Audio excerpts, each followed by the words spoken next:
ازبک پہلوان کی بیوی تغرل سلجوقی کی بیٹی تھی اور اس کے تعلقات اپنے خاوند ازبک پہلوان سے ہمیشہ کشیدہ ہی رہے تھے۔ دوسری جانب تبریز شہر کے لوگ بھی ازبک پہلوان سے قطعی ناخوش تھے۔ جب انہیں خبر ہوئی کہ ان کا حکمران ازبک سلطان جلال الدین کی آمد کا سن کر تبریز سے فرار ہو گیا ہے تو تبریز شہر کے کچھ لوگ خود سلطان جلال الدین کی خدمت میں حاضر ہوئے اور سلطان کو شہر پر قبضہ کرنے کی دعوت دی۔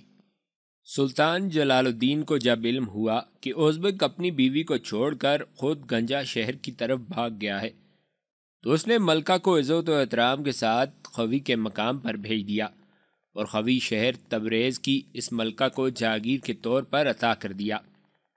چونکہ ملکہ اپنے خاوند سے ماضی میں ہمیشہ ناخوش رہی تھی، اس لیے اس نے تبریز کے قاضی القضاء عز الدین کے دربار میں فسخ نکاح کا دعویٰ کر کے اپنے حق میں فیصلہ کرا لیا۔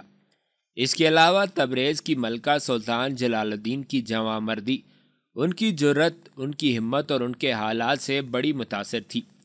وہ دل و جان سے سلطان کو پسند کرتی تھی، لہٰذا اس نے سلطان جلال الدین کے پاس پیغام بھجوایا کہ اگر سلطان اسے اپنے حرم میں شامل کر لیں تو یہ ملکہ کی خوش قسمتی اور اس کے لیے باعث عزت ہوگا۔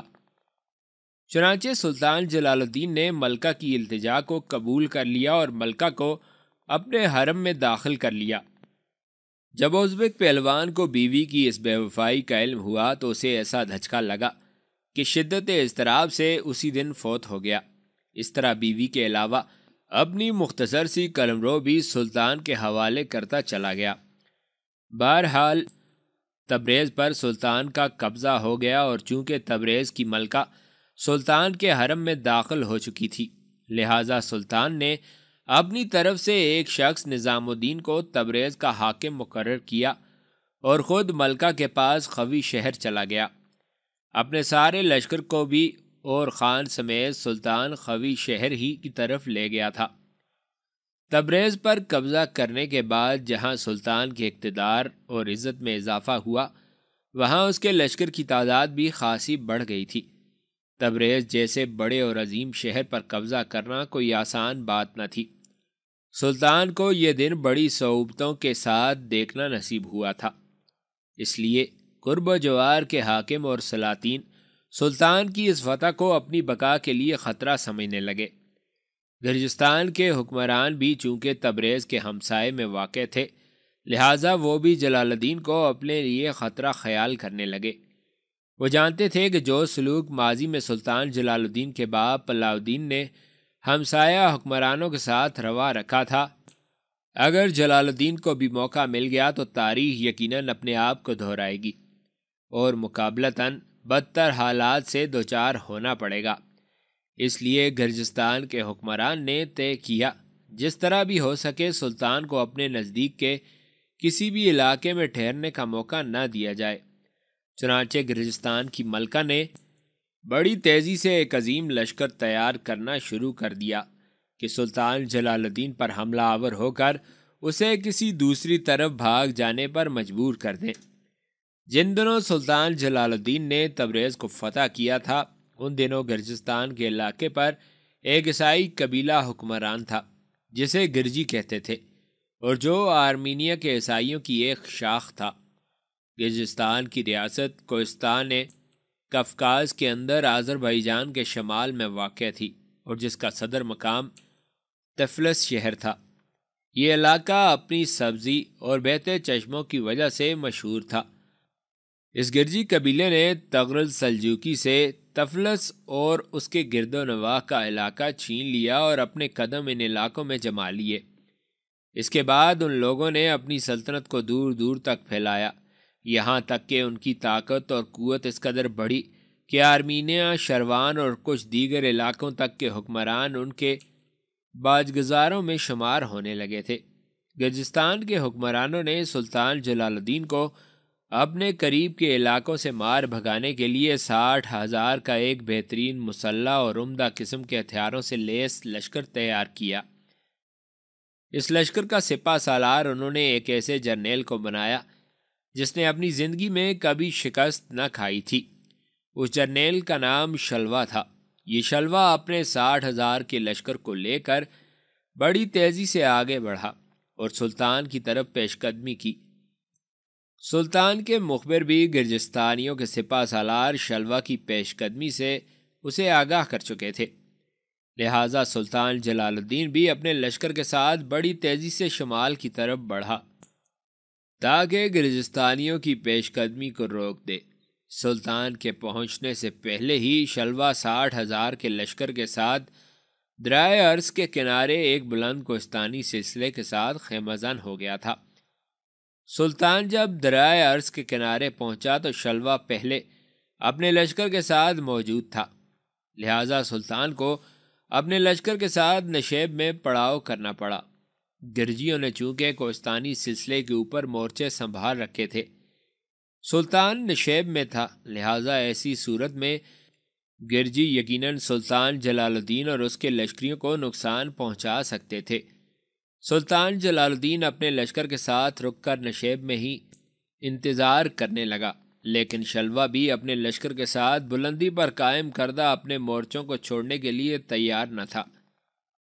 دوسری طرف سلطان بھی غیر معینہ مدت کے لیے وہاں اپنے لشکر کے ساتھ پڑاؤ نہیں کر سکتا تھا، کیونکہ اس نے تبریز نیا فتح کیا تھا اور اسے خطرہ تھا کہ اس کی غیر حاضری میں کہیں تبریز میں بغاوت ہی نہ کھڑی ہو جائے۔ دونوں لشکر فراز و پستی پر ابھی اپنے اپنے لشکر کے ساتھ پڑاؤ کیے ہوئے تھے کہ پاسبانوں کا سپہ سالار بھی اپنے لشکر کے ساتھ سلطان کے لشکر میں آج شامل ہوا، اور اس کے آنے سے سلطان کو بڑی تقویت ہوئی۔ پھر ایک روز صبح ہی صبح سلطان نے اور خان اور پاسبانوں کے سالار کو اپنے خیمے میں طلب کیا۔ جب وہ دونوں سلطان کے خیمے میں داخل ہوئے تو سلطان نے ان دونوں کو اپنے سامنے بیٹھنے کو کہا۔ جب دونوں بیٹھ گئے تو سلطان نے پہلے پاسبانوں کے سپہ سالار کی طرف دیکھا، پھر کہنے لگا، میرے عزیز بھائی، تم عین وقت پر آئے ہو، قسم خداوند کی کہ میں تمہاری کمی بڑی شدت سے محسوس کر رہا تھا۔ میں دل ہی دل میں سوچ رہا تھا کہ کاش پاسبانوں کا سپہ سالار اس موقع پر ہمارے ساتھ ہوتا، اس لیے کہ عام لوگوں کی نگاہوں میں یہ گرجی بڑے جنگجو، بڑے لڑاکا اور بڑے خونخوار خیال کیے جاتے ہیں، اور یہ ماضی میں بھی مسلمانوں کے لیے بڑی اذیت اور بڑی تباہ کاری کا باعث بنے ہیں۔ اس کے علاوہ ان گرجستانیوں کے لشکر کی تعداد بھی ہم سے خاصی بڑی ہے۔ پاسبانوں کے عظیم سپہ سالار، میں تمہارا شکر گزار ہوں کہ تم ہماری مدد کو پہنچے۔ اس پر پاسبانوں کا سپہ سالار بولا، سلطان محترم، آپ کو میرا شکریہ ادا کرنے کی ضرورت ہی نہیں ہے۔ اپنی قوم، اپنی ملت کی خدمت کرنا تو میرے لیے باعث سعادت ہے، بلکہ میں یوں خیال کروں گا کہ یہ میری خوش قسمتی ہے کہ آپ لوگ مجھے اس جہاد میں شامل ہونے کا موقع فراہم کرتے ہیں۔ جواب میں سلطان جلال الدین نے مسکراتے ہوئے کہا، پاسبانوں کے سپہ سالار، میں اور خان دونوں ہی تیری عظمت کو سلام کرتے ہیں، اس لیے کہ تو نے اپنے ساتھیوں کے ساتھ اپنا سب کچھ دین و ملت کی بہتری اور حفاظت کے لیے داؤ پر لگا رکھا ہے۔ تم اور تمہارے ساتھی یقیناً قابل ستائش ہیں۔ دیکھو میرے دونوں بھائیوں، میں نے تمہیں اس لیے طلب کیا ہے کہ تم دیکھتے ہو گرجستانیوں کا سپہ سالار شلوا اپنے لشکر کے ساتھ کوہستانی سلسلے کے اوپر پڑاؤ کیے ہوئے ہے، جبکہ ہم نشیب میں ہیں، اور اگر جنگ جاری ہوتی ہے تو بلندی پر ہونے کی وجہ سے گرجستانی ہمیں نقصان پہنچا سکتے ہیں۔ اس پر اور خان بولا، سلطان محترم، میرے پاس ایک تجویز ہے، اگر آپ کو پسند ہو تو اس پر عمل کر کے دیکھ لیجئے۔ پاسبانوں کا سپہ سالار یہ سن کر کہنے لگا، اور خان، جلدی سے بتاؤ کیا تجویز ہے؟ یہ سن کر مسکراتے ہوئے اور خان کہنے لگا، سلطان محترم، میرے خیال میں ہمیں آج ہی گرجستانیوں کے خلاف جنگ کی ابتدا کر دینی چاہیے، اور ہمیں ان پر حملہ آور ہونے کے لیے کوہستانی سلسلے پر چڑھنا چاہیے۔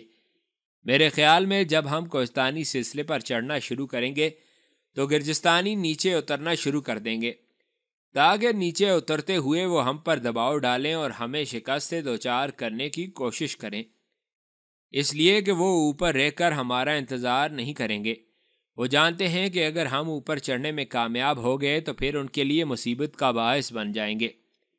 سلطان محترم، جب ہم کوہستانی سلسلے کے اوپر چڑھ رہے ہوں گے اور گرجستانی نیچے اتر رہے ہوں گے، اور جب دونوں لشکروں کی اگلی صفیں آپس میں ٹکرائیں گی تو تھوڑی دیر تک ہمیں گرجستانیوں کے ساتھ جنگ کرنی چاہیے۔ اس کے بعد ہمیں یکدم پسپا ہونا چاہیے۔ گرجستانی یہ خیال کریں گے کہ ہم شکست اٹھا کر واپس بھاگے ہیں۔ اس طرح وہ ہمارا تعاقب کرتے ہوئے کوہستانی سلسلے سے میدانوں میں آن پہنچیں گے۔ اس طرح ہمارا مقصد پورا ہو جائے گا۔ کوہستانی سلسلے میں پہنچنے کے ساتھ ہی ہمارے لشکر کو 3 حصوں میں تقسیم ہو جانا چاہیے۔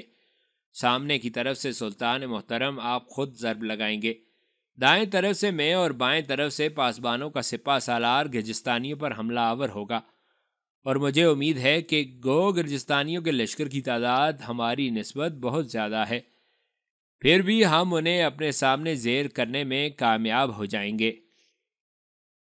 یہ کہنے کے بعد اور خان جب خاموش ہوا تو سلطان جلال الدین اور پاسبانوں کا سپہ سالار دونوں ہی اسے تحسین آمیز انداز میں دیکھنے لگے تھے۔ اس موقع پر پاسبانوں کا سپہ سالار اور خان کو مخاطب کرتے ہوئے کچھ کہنا ہی چاہتا تھا کہ اس کے بولنے سے پہلے ہی سلطان جلال الدین نے اور خان کی طرف دیکھتے ہوئے کہا، اور خان، تمہاری تجویز بہترین اور انتہائی عمدہ ہے۔ اس پر عمل کر کے ہم یقیناً گرجستانیوں کو ناقابل تلافی نقصان پہنچا سکتے ہیں۔ اس طرح ہم ان کے لشکر کی بڑی تعداد کو بھی اپنے سامنے پست کر کے رکھ سکتے ہیں۔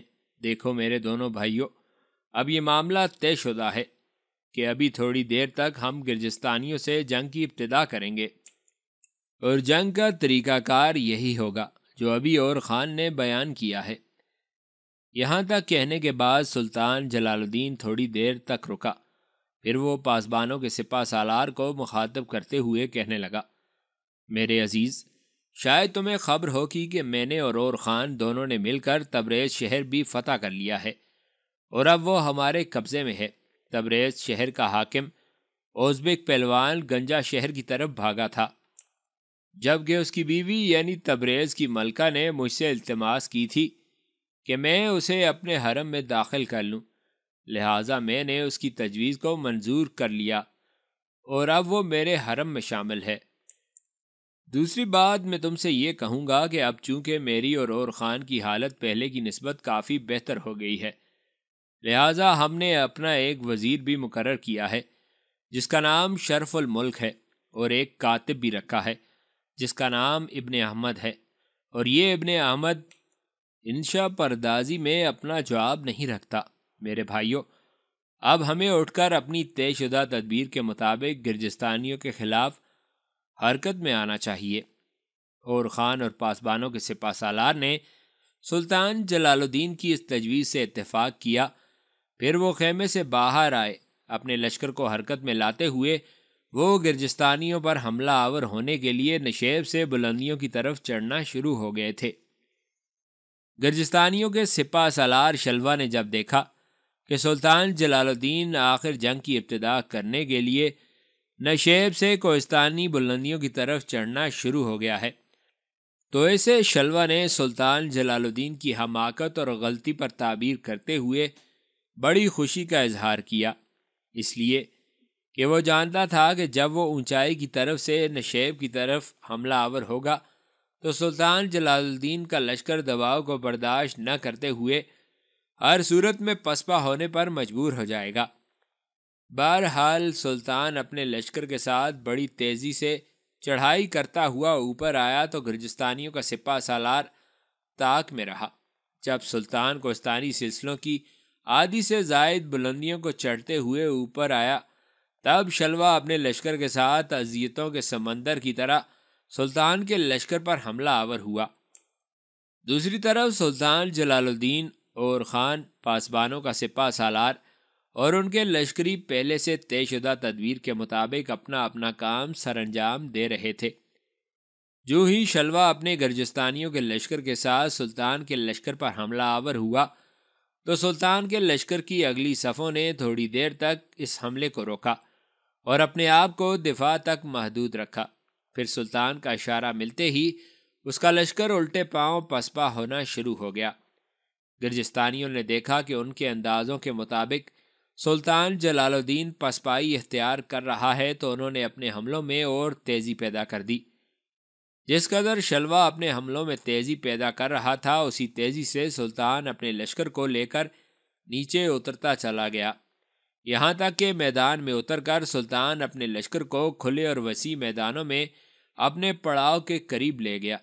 ایسا ہونا تھا کہ ایک طوفان اٹھ کھڑا ہوا، اور خان اور پاسبانوں کا سپہ سالار اپنے اپنے لشکر کو لے کر گرجستانیوں کے دائیں اور بائیں طرف پھیل گئے، جبکہ ان کے سامنے سلطان اپنے لشکر کے ساتھ تھا۔ پھر سلطان اور اس کے سالاروں نے جوابی کارروائی کی ابتدا کی تھی۔ سب سے پہلے سلطان نے ابتدا کی۔ سلطان کے حملہ آور ہونے کے بعد اور خان حرکت میں آیا اور دائیں جانب سے گرجستانیوں پر ٹوٹ پڑا تھا، جبکہ تیسری سمت سے پاسبانوں کا سپہ سالار بڑے ہی خونخوار انداز میں گرجستانیوں پر حملہ آور ہوا تھا۔ گرجستانیوں کا سپہ سالار شلوا، جو تھوڑی دیر پہلے بلندیوں سے اتر کر نشیب میں سلطان پر حملہ آور ہوتے ہوئے بڑا خوش اور مطمئن تھا، اور یہ امید لگائے ہوئے تھا کہ وہ بلندیوں سے سلطان کو پسپا کرتے ہوئے نشیب میں لے جائے گا اور اپنی فتح کو یقینی بنائے گا، وہ اب پچھتا رہا تھا کہ وہ کیوں کوہستانی سلسلے سے اتر کر میدانوں میں داخل ہوا، اس لیے کہ اب سامنے کی طرف سے سلطان، دائیں جانب سے اور خان اور بائیں جانب سے پاسبانوں کے سپہ سالار نے اس کے لشکر پر حملہ آور ہو کر اس کے لشکر کی اگلی صفوں کو مکمل طور پر ادھیڑنا شروع کر دیا تھا۔ گو شلوا کا لشکر تعداد میں سلطان کے مجموعی لشکر سے کہیں زیادہ تھا، پھر بھی شلوا اپنے لیے رونما ہونے والے بدترین حالات کا پہلے ہی اندازہ کر چکا تھا۔ کھلے میدانوں میں تھوڑی ہی دیر کی جنگ کے بعد شلوا نے اندازہ لگا لیا تھا کہ کھلے میدانوں میں سلطان اور اس کے سپہ سالاروں کا مقابلہ کرنا اس کے بس کا روگ نہیں، اس لیے کہ اس کے لشکر کی اگلی صفیں آدھے کے قریب کٹ چکی تھیں اور باقی بچنے والے پچھلی صفوں کی طرف ہٹنے لگے تھے، جس کا نتیجہ یہ نکلا تھا کہ شلوا کے لشکر کے وسطی حصے کی حالت بھی ٹوٹتے آوگینوں جیسی ہو کر رہ گئی تھی۔ شلوا نے جب دیکھا کہ سلطان جلال الدین کا لشکر تین اطراف سے اس کے لشکر کو گھیر کر اس کا مکمل طور پر قتل عام شروع کر چکا ہے، تب وہ بڑا پریشان اور فکر مند ہوا۔ اسی پریشانی اور فکر مندی میں اس نے اپنے لشکر کو پسپا ہونے کا حکم دیا۔ یہ حکم ملنا تھا کہ گرجستانی اپنے پیچھے کوہستانی سلسلے میں بھاگے، اور اس عمل میں شلوا سب سے آگے تھا۔ یہ بڑا نازک موقع تھا جو گرجستانیوں پر وارد ہوا، اس لیے کہ جو ہی گرجستانی بھاگے، سلطان اور خان اور پاسبانوں کے سپہ سالار نے پوری قوت سے ان کا پیچھا کیا اور انہیں کاٹنا شروع کر دیا۔ یہ عمل تو کوہستانی سلسلوں کی چوٹی تک جاری رہا، یہاں تک کہ گرجستانی لشکر اپنے پڑاؤ کو سلطان کے لشکر کے رحم و کرم پر چھوڑتا ہوا کوہستانی سلسلے کی دوسری سمت اترنا شروع ہو گیا تھا۔ سلطان اور خان اور پاسبانوں کے سپہ سالار نے یہ تعاقب جاری رکھا۔ اس تعاقب میں گرجستانیوں کے سپہ سالار شلوا کا گھوڑا ٹھوکر کھا کر گر گیا تھا، جس سے شلوا بیچارہ بھاگنے میں سب سے آگے تھا، زمین پر گر گیا۔ اب وہ سب سے پیچھے رہ گیا تھا، جس کا نتیجہ یہ نکلا کہ سلطان کے لشکریوں نے شلوا کو گرفتار کر لیا۔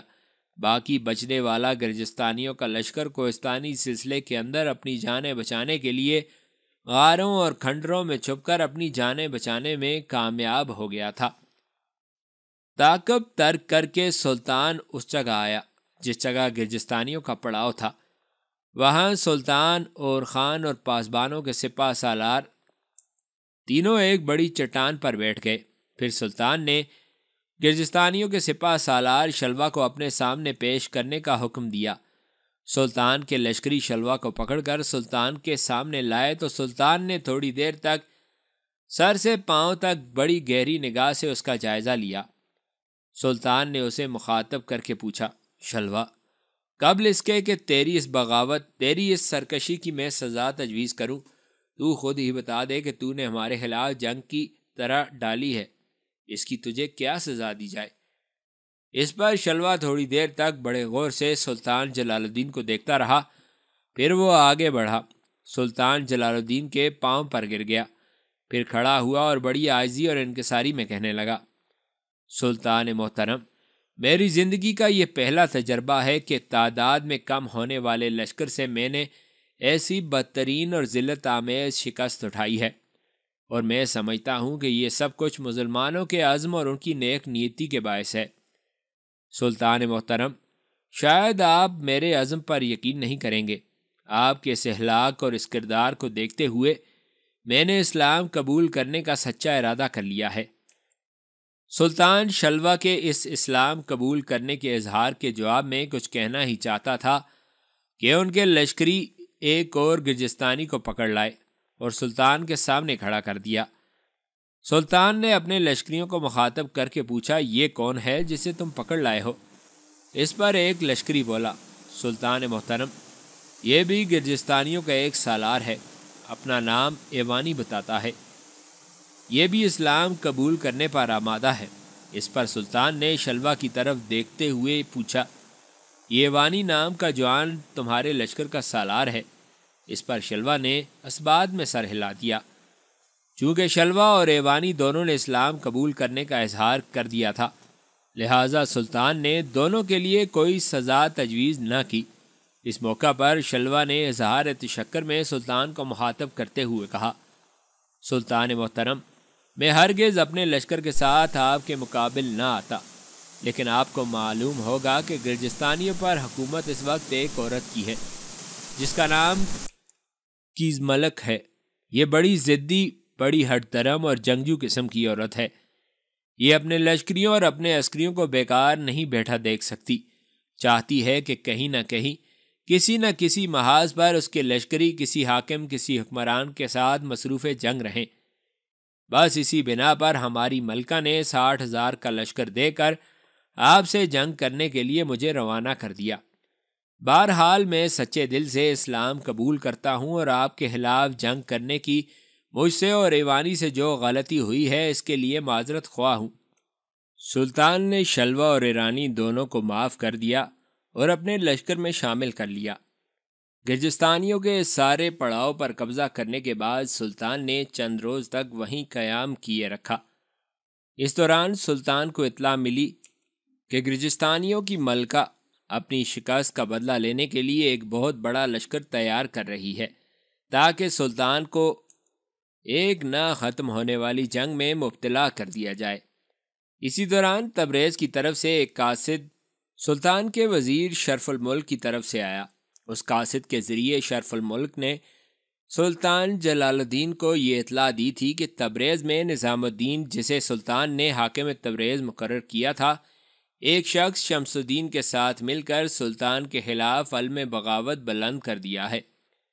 یہ خبر سن کر سلطان بڑا فکر مند ہوا، اس لیے کہ دوسری سمت گرجستانیوں کی ملکہ کیز ملک بھی سلطان جلال الدین کے خلاف ایک اور جنگ کی ابتدا کرنے کے درپے تھی۔ اس تکلیف دہ صورتحال میں سلطان نے اور خان اور پاسبانوں کے سپہ سالار کو ان کے لشکر کے ساتھ وہیں رہنے دیا اور خود وہ اپنے لشکر کو لے کر بڑی تیزی سے تبریز کی طرف بڑھنے لگا تاکہ وہاں اٹھنے والی بغاوت کو فروغ کیا جا سکے۔ سلطان جب اپنے لشکر کے ساتھ تبریز پہنچا تو سلطان کے وزیر شرف الملک نے سلطان کو نظام الدین اور شمس الدین کے خلاف اتنا بھڑکایا کہ سلطان نے بغیر سوچے سمجھے، بغیر تحقیق کے حاکم تبریز نظام الدین کو قتل کرا دیا، جبکہ شمس الدین پر 1,00,000 روپے تاوان ڈال کر مراغہ کے حاکم کے پاس روانہ کر دیا اور حکم دیا کہ اسے زندان میں ڈال دیا جائے۔ حقیقت میں نظام الدین اور شمس الدین نے تبریز میں کوئی بغاوت کھڑی نہیں کی تھی، بلکہ سلطان کے وزیر شرف الملک نے ذاتی رنجش کی بنا پر نظام الدین اور شمس الدین کے خلاف سلطان کے کان بھرے تھے۔ حقیقت میں شرف الملک نے ذاتی رنجش ہی کی بنا پر خلاف واقع الزام ان دونوں ناکردہ گناہ انسانوں کے سر تھوپ کر سلطان کو دھوکہ دینے کی کوشش کی۔ لہٰذا جب سلطان نے نظام الدین کو قتل کرانے کے بعد شمس الدین کو مراغہ کے حاکم کی طرف روانہ کر دیا کہ اسے زندان میں ڈال دیا جائے، تو سلطان کا وزیر شرف الملک بڑا خوفزدہ ہوا کہ اگر سلطان کو اس کی اس تیار کردہ سازش کا علم ہو گیا تو اس کی بھی جان پر بن پڑے گی۔ چنانچہ وہ اسی فکر میں غلطان رہنے لگا تھا کہ کوئی ایسا موقع، کوئی ایسی صورت نکل آئے کہ شمس الدین کو مراغہ شہر میں قتل کر دیا جائے۔ آخر ایک روز جب وہ سلطان کے ساتھ اکیلا بیٹھا ہوا تھا تو سلطان کو اس نے شمس الدین کے خلاف سخت بھڑکایا اور سلطان کے سامنے یہ خدشات پیش کیے کہ آنے والے دور میں شمس الدین زندان سے بھاگ کر ایک بار پھر بغاوت کھڑی کرتے ہوئے سلطان کے لیے مسائل کھڑے کر سکتا ہے۔ سلطان کو بہلا پھسلا کر شرف الملک نے شمس الدین کو قتل کرا دینے کے احکام حاصل کیے۔ یہ حکم حاصل کرنے کے بعد شرف الملک نے فوراً اپنے قاصد حاکم مراغہ کی طرف بھجوائے اور تاکیدی احکام جاری کیے کہ شمس الدین کو فوراً قتل کر دیا جائے۔ چونکہ حاکم مراغہ کو شمس الدین کی بے گناہی اور شرف الملک کی بدیانتی کا علم تھا، اس لیے اس نے شرف الملک کے احکام کی کوئی پرواہ نہ کی۔ شمس الدین کو زندان سے نکال کر اجازت دے دی کہ جہاں چاہے جلا جائے۔ شمس الدین شرف الملک کے شر سے بچنے کے لیے مراغہ سے اربیل اور اربیل سے بغداد چلا گیا، اور جب حج کا مہینہ آیا تو زیارت کعبہ سے مشرف ہونے کے لیے مکہ معظمہ روانہ ہو گیا۔ اس موقع پر تبریز سے بھی حجاج کا ایک قافلہ حج کے لیے آیا ہوا تھا۔ جب حج کے دن لوگ حرم کعبہ میں نماز سے فارغ ہوئے تو شمس الدین اٹھا اور قرآن مقدس کا ایک نسخہ ہاتھ میں لیتے ہوئے وہ مجمع کو مخاطب کر کے کہنے لگا، اے مسلمانان عالم، میرا نام شمس الدین تبرائی ہے، میں تبریز کا رہنے والا ہوں۔ آج شہر کی اس عبادت گاہ میں کھڑا ہوں جس سے بڑھ کر کوئی اور قابل احترام عبادت گاہ نہیں ہے، اور آج کا دن وہ دن ہے جس سے زیادہ متبرک اور کوئی دن نہیں۔ میرے ہاتھوں میں وہ کتاب ہے جس سے مقدس تر اور کوئی کتاب نہیں۔